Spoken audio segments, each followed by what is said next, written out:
morning, good morning.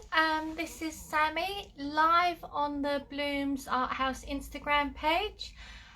Today I'm going to be introducing you to our Artist of the Month for August, which is the lovely Cindy Porter. Cindy is in Melbourne, Australia. So hopefully she will join us soon. Let me just see if she's there already. Not yet. So we'll just wait for Cindy to come on and join us. Good morning, Steve. How are you this morning?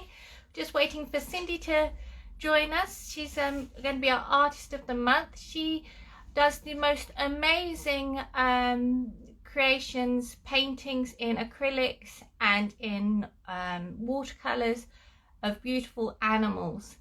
But we'll talk more about that when she jumps on. Oh, there she is. Cindy, do you want to request to join, and then I can have you come on? Good morning, Shane. Good morning to see you too.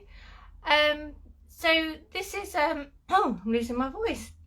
You haven't had us on a live for a whole month because the artists over July. So every day you've seen a different artist, a different piece of their work, or something about them. Good morning, Cindy. Hi. How are you this morning or evening? I'm good, thank you. How are you doing? I'm doing all right. It's a bit muggy in here. I'm getting a bit hot. So if my makeup starts dripping off, I apologise, that you'll see the awful mess underneath. I only wish I have my thermal layers on underneath, trying to keep warm. Oh my goodness. How cold is it there? By your standards, not very cold, but by our standards, it's quite chilly tonight. It's under 10 degrees here at the moment and dropping fast. So. Oh, blimey, that's tropical. Not for us. Oh, Steve says, where's your Udi? Actually, it's here on the chair behind me. I took it off because I thought it might be more appropriate. But mind you, you can't even see the top I'm wearing, so I might as well have left it on. Well, you've got some beautiful, colourful artwork behind you, which we're going to get to in a moment. But I have written my questions. So Okay. if I glance down, please excuse me for not being rude, but I just need to make sure I don't miss anything. So in my introduction, I said you're a fabulous animal artist from Melbourne, Australia. Not only are you an artist, but you're a practitioner of Akashic Records, and also a motorbike enthusiast and a zoo volunteer. So we're going to try and cover all those bits in this half hour. How's that sound? Cool. All right. So my first question to you, oh, I forgot to say, you also have two fabulous studio companions. I don't know if they'll come in today, Henry and Cleo. But if we see Henry, it's normally his tail and his bum. That's Henry. Okay, Cindy, could you tell everyone how you started, where you started your journey into the art world, so we can have a bit of background about you? Okay. Well, I've always loved to paint and draw ever since I was a kid. That part is, yeah, there. But, you know, I did the normal thing that most people do as you start to grow up. You need a real job. So I went and did nursing and other things along the way. And it wasn't until my husband got very ill that it brought me back to my art and to painting in particular. And I used that as a form of therapy, shall we say, to keep myself okay while he was really ill. And after he recovered, which he is perfectly healthy now, I should mention that, I just kept going more and more because it reminded me of how much I loved it. Excellent. So did it when you create, I know I'm in my studio today, and when I'm in here, sometimes I feel like I'm like the younger Sam, creating and having no limitations or boundaries on myself. Do you feel the same when you're creating?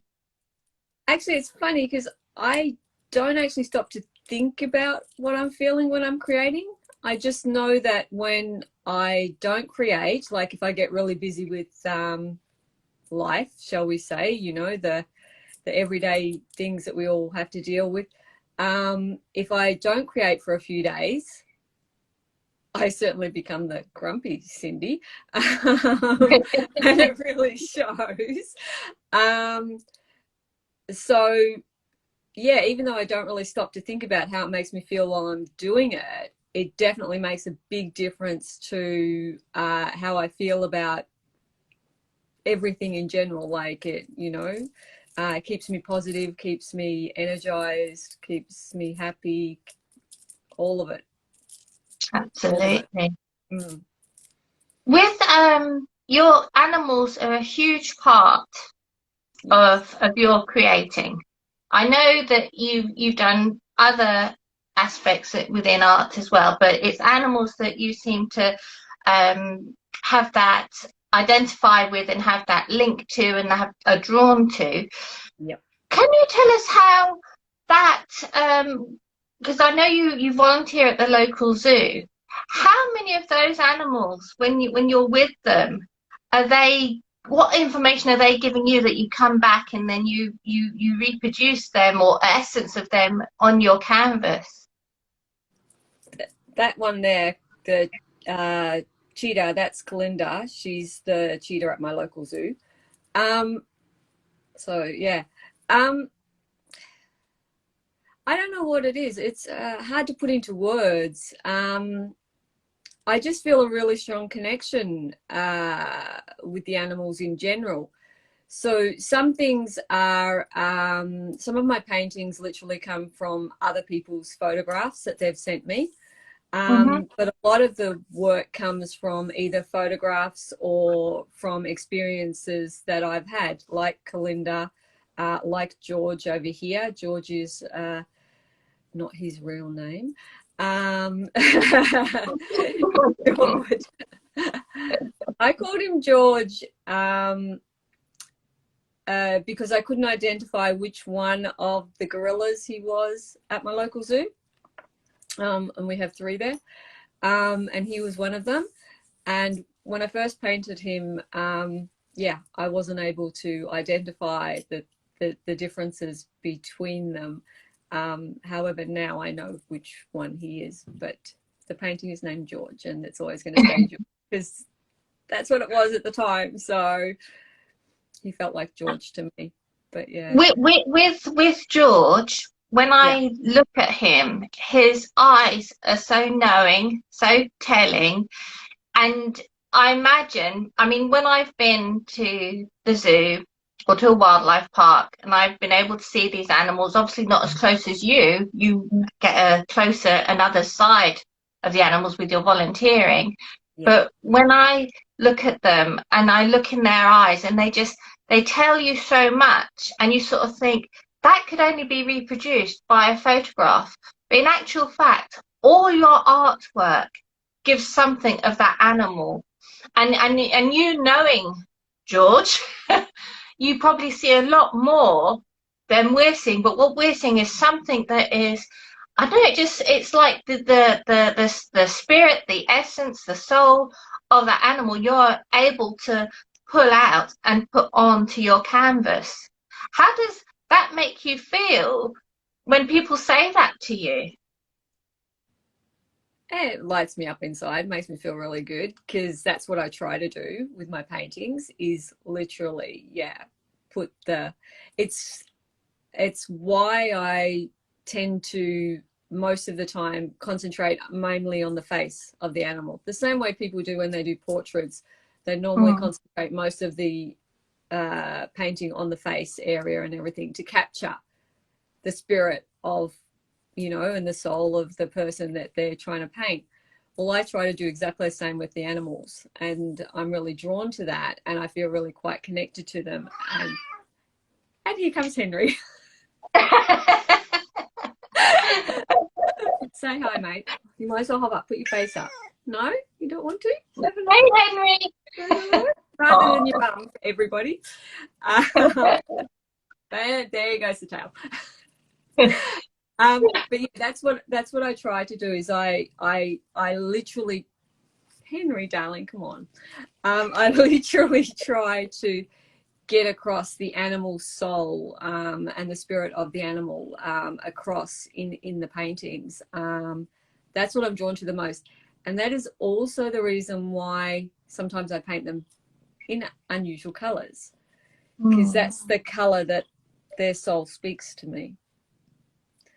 Don't always get it, so that's why I will paint natural colors as well in the animals. It just depends on the particular individual and how much time I've spent around them, and sometimes I can just see it straight away, and sometimes I don't see any color or anything, so I go with what I get.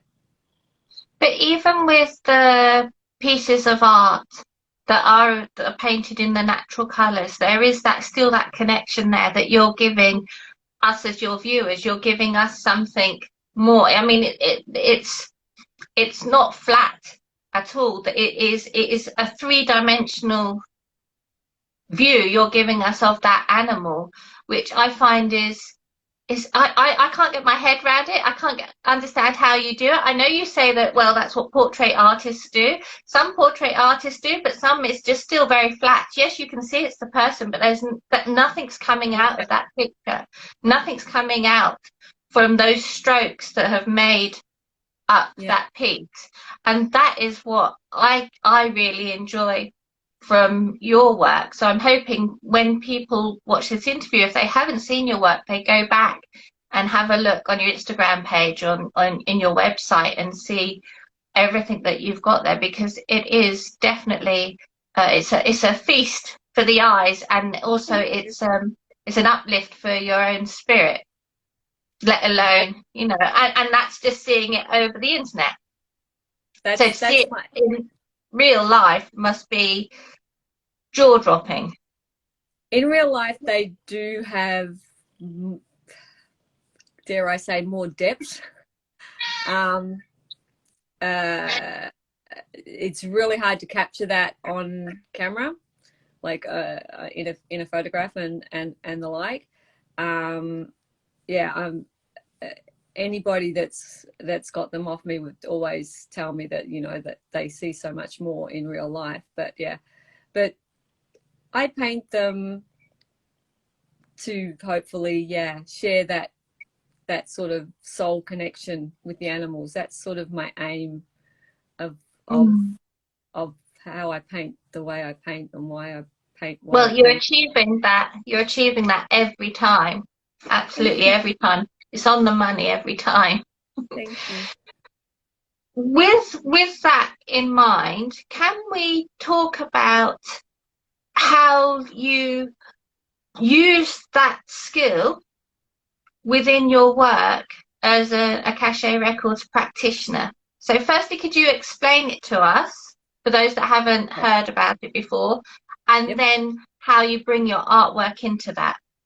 Okay, so the Akashic Records is, sorry, Henry's on my lap, that's why I looked down. The Akashic Records is the energetic record of our soul. Everybody has that. It's where the whole energetic record for everybody is kept. Past, present, future lives, in between lives, everything is all stored there. So I call myself an Akashic Records guide. Some people go and will read your Akashic Records, like you might contact them and then they'll go and do a reading for you and tell you about it. I don't like to do that, even though I can. I like to call myself a guide because I find that people get a lot more out of it if I physically guide their soul to read their own record and look at their own records. They get more out of it. and it's a more involved process, and gets better results depending on what they're trying to achieve. And that's done through a state of deep meditation. I'll take them into a deep meditative state and then guide them. What I've chosen to do to combine these two loves, because I love doing that work and I love helping people through that work, because it can be very helpful for people that are stuck on certain problems and issues in their current lifetimes and things like that. So to combine these two loves, what I do is I will guide people to meet their spirit animals, and make an introduction to their spirit animal, and then paint their spirit animal for them. Wow. Individual painting, and yeah, it's another thing I do. I just think it's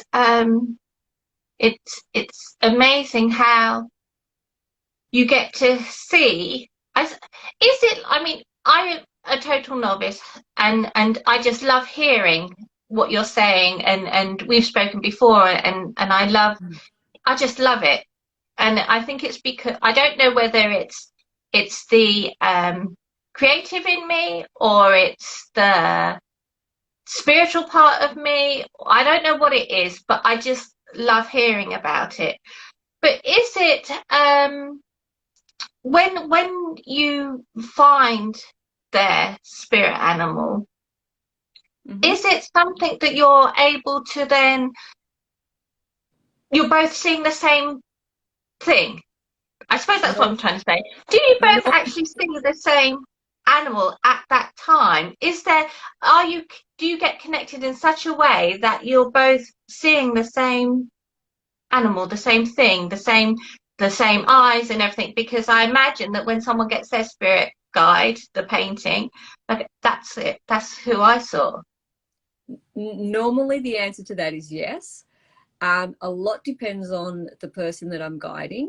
Not everybody will see. Some people will sense or feel, like they'll feel and just know that it's a tiger, or it's a water buffalo, or who knows, whatever, or a panther, like a certain somebody. But if they can see it in their mind's eye, then normally yes, I get the same image that they are getting. It usually is the same image. It's just something that you have to be really open to, and we all have numerous animal spirit guides.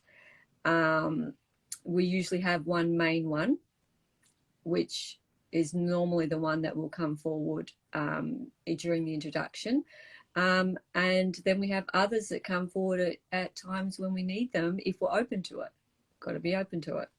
If we're closed-minded, yeah, nothing happens. Because I've had people that have struggled to actually see or really know for sure about their spirit animal. Now, I've been there, and I can see and I know exactly what it is, but they might see just a wing, or not really sure exactly what they're looking at and things like that, because they're still a little bit closed-minded. And yeah, but yeah. So how long do these sessions take if someone wanted to contact you? I say they take an hour. In theory, an hour is good, but some people take a little bit longer. Some people are much more open, so they will actually, their spirit animal will come in quite quickly. But that makes it cool, because if their spirit animal comes in quickly, then they have time, and we can sit there with their spirit animal and ask questions and ask for guidance and all those sorts of things as well during the time. If people take a little bit longer, I don't say, oh, time's up, bad luck, that's it. trying to operate like that, you know, that's just not me. So I just try to keep working with them and gently guide them until they relax enough and calm down enough and everything to actually get to meet their spirit animal. So yeah. Steve says it was a fabulous experience. Cindy guided me, absolutely amazing. And he was hesitant. He wasn't sure what to expect or everything. So there often is for first timers a sort of an anxiety of the unknown sort of thing in most people that have never done anything like it before. So yeah, you just got. I think it's knowing that nothing's going to hurt you, nothing's going to harm you, isn't it? Just having exactly that. Right. It's not going to hurt me, not going to harm me. And if I feel, I don't know, if I feel like this is getting too much, I can just say. Well, that's exactly it. And that is part of what I do as I start to relax them. I constantly remind them that they're safe, that they're protected, and that at any stage that they're too uncomfortable, they can just pull themselves straight out. Like, there's nothing to it. They can just stop and everything. So, yeah. I just think it's just such an amazing skill, gift, whatever, however someone wants to call it. But I think you're an amazing practitioner. And from coming from a nursing background, you've just continued your role of caring, nurturing and supporting, and to be able to link it in with what you love with your original artwork is just a fabulous combination, really. I think it's amazing. Sorry? It does make me happy being able to do it all together. Yeah. You know, you're helping people, you're getting to do what you love. It's like, it's all good. See, that's the thing, isn't it? That this isn't a dress rehearsal, and that we can have it all as long as we're going for the right things. Exactly. That make us happy, that bring us that joy, that make us feel content. Very you know, true. We still all have our bills to pay. We still all have to have our day jobs and everything. So that's not saying, oh, we can just do what we like. But sometimes in life, you end up traveling a road where actually you feel, I am doing what I not just like, but I love. And that just enables me to live a better life while I'm here in this form, I guess. Absolutely. All right. So with your zoo life, can we have a little bit of background of how you got into being a zoo volunteer and everything that involved there? Yeah, okay. Well, I always loved the zoo, been a member of the zoos for as long as I can remember. Here in Victoria, Zoos Victoria covers three of our major zoos, and you can become a member. So you pay a yearly membership, and that entitles you to go to any of the 3 campuses for free anytime you want. So I'd been a member for a long time because I love animals so much, always have. And yeah, I was on the membership. They have a website for the members. And I was on the membership website, and all of a sudden there was a thing saying that they were looking for new zoo volunteers and to apply if you're interested. So I applied and I got it. Not everybody got it. Like, it's quite competitive apparently, but yeah, I got it, and it's been the best thing I did. Well, one of the best things I did. I shouldn't say the best. when you're with the animals, do some of them, when they're making their noises, they go, paint me, paint me?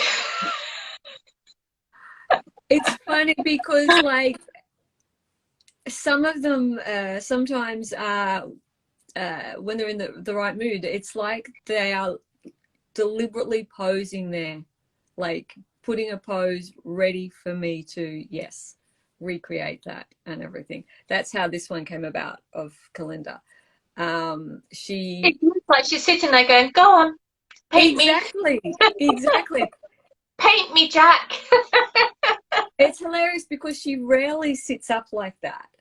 Okay, so we will see her. She'll do laps, or she's normally lying down, not sitting up like that. It's like she wanted to have that done, so I did. He looks very regal. Yeah, she's a beautiful girl. She's a beautiful girl. So yeah. Okay, so when people come to your Instagram page or your website, what can they find? Hopefully lots of my art.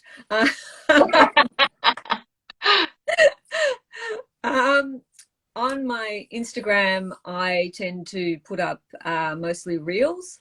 So I actually record most of the paintings that I create in hyperlapse, and I usually like to put those up so people get a bit of an idea of what it looks like in crazy speed time, because it's nothing like that in real time. But yeah, so I put a lot of that on Instagram. On my website, they will find a whole lot of my paintings that are available for sale in their various forms. They will also find a page on my Akashic Records work, my spiritual work, and details all about that and how they can go about all of those sort of things. So yeah, that's mostly. So, when I put the interview up, I'll put all your links on there, and they'll be able to link straight from your Instagram page, won't they, to your website and everything. Yeah, I know you've got a YouTube channel as well. I do have my YouTube channel as well, which I'm trying not to neglect as much as I had been. There's lots on there, and there's been lots on there from my journey from a long time. I used to put a lot more up when I was doing different creative work. So, you'll find some creations, sculpted creations with paper clay. You'll find, I don't know, all sorts of things, paper crafts, all sorts of things on there. A woman of many talents. I just like to create things, I think, yes. So yeah. With your creative side, you also have this alter ego, leathers, Harley Davidsons. I do. Don't get too excited, Steve. I love my Harley Davidsons. I have 2 of them. I love to ride. Do you take your paints packed up with you on the back of the bike? Actually, it's interesting. I haven't done that at all. But that, I don't know why. That's a good question. Mostly because I haven't been away on the bike for quite a long time. I used to go away on the bikes a lot, but back then I wasn't painting. Yeah, we are due to go away on the bikes in well, I think pad of watercolor paper, a packet of watercolors or pens or pencils in your backpack, and you're set. I think I will be, because my watercolor palette and a couple of brushes and everything doesn't take up very much room. Right? Not at all. Not at all. So that could be a lot of fun, I think. So for the rest of 2022, what's Cindy Porter Artist up to? Okay. Well, we have upcoming Bloomz YouTube premiere that I'm indeed for everybody. So we've got that to look forward to. I have a my friend in the US, Leslie, is the owner of a wonderful company called Color Art, and she makes the most amazing mica paints and pigments for anything from creating watercolors through to enamel paints and resin colors and all sorts of things. I am being involved in a YouTube premiere for her. That is coming up very quickly on I can't remember the date. Isn't that terrible? You can pop it in the comments once I post the video. I will have to because it's this month. It's like the 11th. That doesn't sound right. So yeah. Well, we'll let you off because it's late there. Yeah, it is late. You're a little bit tired. It's been a big day. It's been a big few days actually. I've had a lot going on. So yeah, I'm also teaching this Friday. I have an online class with a company called Hillbilly Scrapping. I am teaching a watercolor class to the ladies that normally like to do paper crafts for them as well. Yeah, I can't say about the cruise that is supposed to be happening at the end of the year. That may not be happening this year now. So oh well, fingers crossed it comes it off. might get postponed yet again. So we'll see what happens with that. So Yeah. I don't think it's mentioning at the moment because of that. So well, if it's to be, it will happen. If not, there's a reason. Exactly. I mean, we'll get there eventually. It just keeps getting rolled over and rolled over and rolled over. One of these days it'll actually stick, I figure. So yeah. Okay, well, we've come to the end of our half hour, but before you go, I've got quick fire round. So you've got to be quick with your answers. Only a couple of questions, not many. Okay. Okay. Favorite animal to paint? Tiger. Beach or countryside? Both. Early bird or night owl? Night owl. Favorite takeaway? I don't think I have one anymore. Oh. Okay, favorite treat? Probably no, maybe a fat bomb. A what? Yes, exactly. A fat bomb. That's something we put in the garden for birds to eat. No. We make these little protein fat bombs. They're called fat bombs. So yeah, that's probably acrylics or watercolor? Or both. You can't keep saying that. It's one or the other. One or the other. I can't choose. I thought I could, but I can't. I love them both. I think you, Cindy, I'll let you off with having both. Thank you so much for joining us this morning. Thank you. You're going to be our Artist of the Month for the whole of August. What can we see over this next month? How are you going to be doing it, do you think? Like I do most things, ad hoc, probably. No. I think we will be seeing some hyperlapse videos because I like to share my work that way. And yeah, I've got a few paintings that I have created that haven't been seen yet, so I'll be sharing those. Brilliant. Well, do you know what, Cindy? We look forward to having you as our Artist of the Month and the spotlight on you and all your work, everything it encompasses. And we look forward to your first post tomorrow. Thank you. Okay, you take care, and I'll make sure I put all the details on when I post this up. Thanks, Sammy. You're welcome. Bye-bye. You have to click yourself off, I'm afraid.